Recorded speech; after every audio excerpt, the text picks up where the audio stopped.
So what they say in this problem is, given our roots, let's go ahead and write the polynomial. So the one thing by the conjugate root theorem, what we know is automatically whenever I see a complex root or imaginary root, I know I have to be able to use, I'm going to have the positive and the negative value. So therefore, I know this is automatically going to be negative I squared of 6. First step, always. If you have, remember, if it's complex, you got to use if it's complex in complex form, you have to use the conjugate. If it's just your imaginary part, you have to use the opposite, side. Oh, you mean like simplified I to the third power? Yeah, but we're not going to be worried anything about that. But yes, negative I would be I to the third power. But we're not going to be concerned with that. All you need to understand is if I have I need to make sure I include negative I. All right? So now, here are all our roots. We have 4 of them. So remember, or here are our zeros. We need to make sure we write them as they set equal to 0, or equal from x. So x equals negative 1, x equals 1, x equals I squared of 6, and x equals negative I squared of 6. Right? OK. So now, what we need to do is, remember, we said these are all zeros. That means we set them all equal to 0 to find them. Yes? We're going to do that. Yep. We're going to do that next. So therefore, we are going to set these all equal to 0.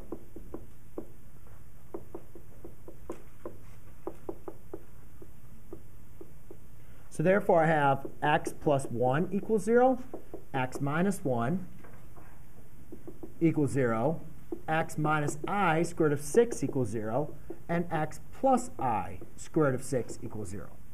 Right? Because that's how we found these values, is when we had them set equal to 0. Because how do we get them set equal to 0? By applying the zero product property.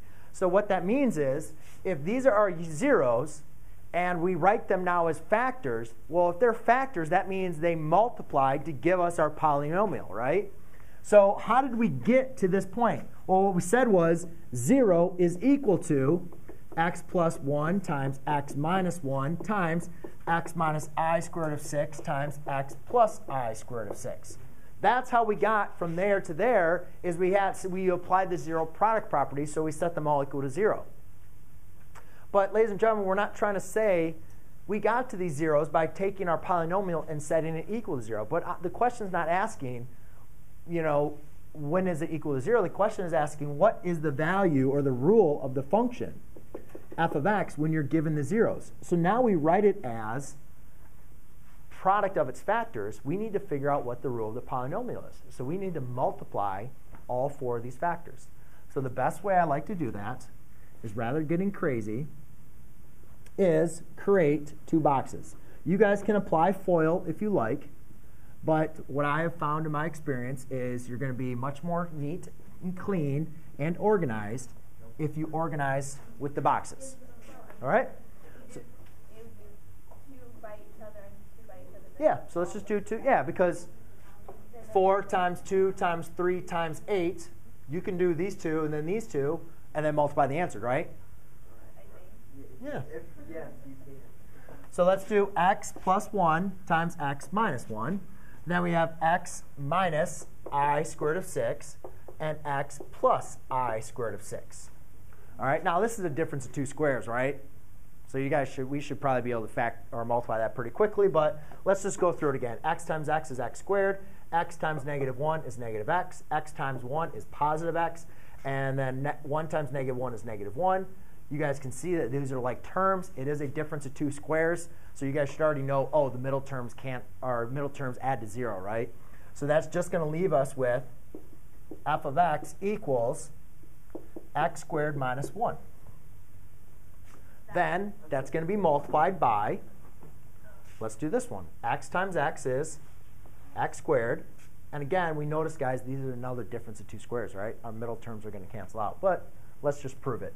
X times negative I squared of 6 is going to be negative I squared of 6 x. Here, x times positive I squared of 6 is going to be positive I squared of 6x. And then I have negative I times I squared of 6 times square root of 6. Well, that's going to be a negative I squared times square root of 6 squared. So it'd be -1, it would be 1 + 6. So what's I squared? -1. So we have a -1. Square root of 6 squared is 6. -1 is a positive 1 times 6 is a positive 6. So now, we notice that those middle terms cancel out. So we're left with x squared plus 6. Anybody have any questions that I have so far? And then you multiply again. Oh. Now we need to multiply these again. So you can create another box. Hopefully you guys get enough practice with these that you can start doing a lot of this, without having to provide so much work. But you can say x squared times x squared is x to the 4th. X squared times -1 is a negative x squared. X squared plus 6 is 6x squared. And positive 6 times -6 is -6. Combine these like terms. That's going to give me a 5x squared, right?